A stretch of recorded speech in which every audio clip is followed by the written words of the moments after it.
Magandang hapon, Doc Cesar. Nananatili pa rin, hindi pa rin nakalalabas ng ospital yung ina ng 4 na taong gulang na bata na naaksidente o namatay sa trahedya sa Ninoy Aquino International Airport.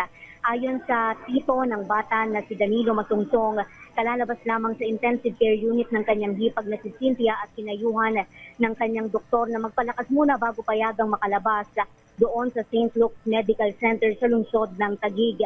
Mismo ang ama raw ng bata na si Danmark Masungsong ang naghatid ng masamang balita sa kanyang may bahay na kasasalang lamang sa operasyon sa kanyang spleen matapos nang mapabilang doon sa 4 na sugatan.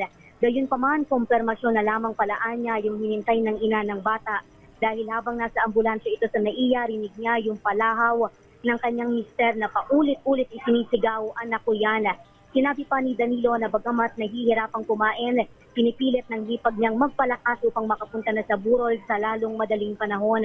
Una na rin sinabi sa DZRH ng tita ng bata na si Donna na kailangang i-therapy yung isang binte ng kanyang hipag at hindi pa ito nakatatayo sa ngayon.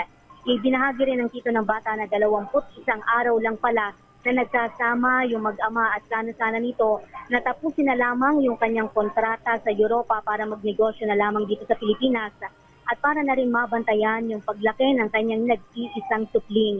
Pakinggan natin si Danilo Masungsong. 21 days lang sila nagsama mula nung umalis siya.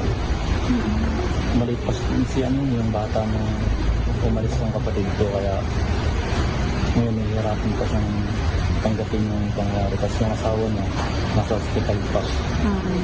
Yung pinagtarahan, hindi pa alam kung kailan lalabas. Kaya yun, parang sobrang hirap talagang tanggapin yung pangyari ng aksidente. Umaapila ngayon yung pamilya na pagbayaran ng naka-aksidenteng driver na si Leo Gonzales yung nangyaring trahedya dahil 2 buhay yung kanyang tinitil. Marami pa nilang pangarap yung mga magulang ng bata para sa kanya pero naglaho na lamang sa isang iglap. Narito yung ating panayam. Alam po natin na aksidente lang yung nangyari pero kailangan ng panagutan yung nangyari kasi buhay ng tao yung nawala. Kaya kailangan ng panagutan ng pangyari. Pabalik na rito sa Lamay yung tatay ng bata mula sa kanyang pagbisita sa kanyang may bahay. Doon din sa kanyang nanay at 7 taong gulang na pamangkin na pawang mga nasugatan din doon sa nangyaring aksidente at mananatili muna sila sa pagamutan.